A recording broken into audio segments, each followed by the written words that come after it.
Are you planning a tour of Lake Garda but you don't know what to visit? Don't worry, here I will show you my experience, but first, hi, I'm Lawrence, I'm from Italy and my aim is to show you many places around the world from my curious human perspective. If you'd like to help me grow this project, snap me a like and subscribe. Lake Garda is the largest Italian lake and it's located in the north between the regions of Lombardy, Veneto and Trentino, Alto Adige. It's a very interesting place because the more you travel through it, the more you can see many differences. In the north, for example, the mountains are more close to the lake, while the southern part is much more full of shopping malls, shops and amusement parks. With the purpose of making a lot of videos, I decided to take a short road trip of about 10 days on this lake, so I took advantage of the late October vacation to leave, and actually I really did have the wrong week. Out of the 9 days, at least 4 were really rainy and 2 of them I found it almost impossible to shoot.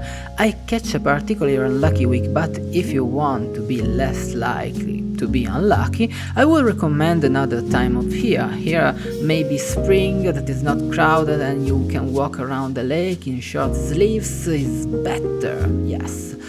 However, here's a quick guide to the places I have visited and those I want to recommend if you decide to take a trip to Lake Garda.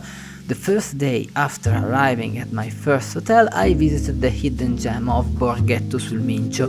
If you have a couple of hours to spare, it's definitely a recommended place, also because you can stop here and have a really nice meal based on tortellini of Valleggio.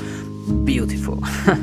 You should know that I had planned the trip to visit the southern part of the lake first and then move north to finish the last day in the beautiful city of Trento.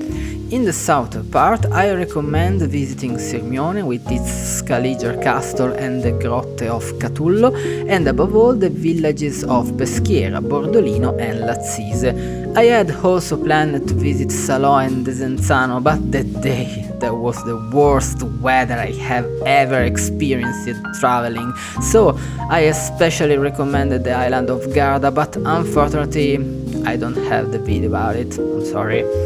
Near Peschiera there is also a famous amusement park called Gardaland. I only went to visit the aquarium, but I will tell you in case you are interested, of course.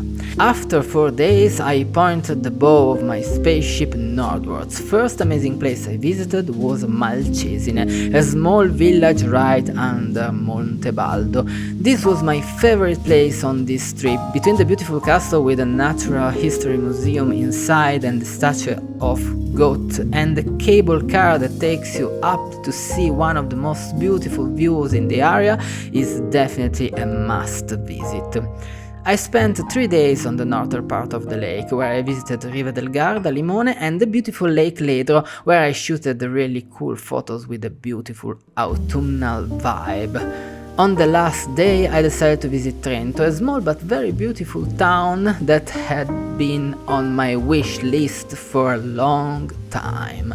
And yes, this was my trip. It was really cool. If you want a different kind of trip, think also about taking the famous Garda walk, which runs along the entire lake. That's so beautiful.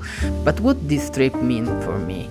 It was quite an adventure of exploring myself, keeping a diary of each day of travel, and this rather touristy area that I had always heard about but I'd never visited until now.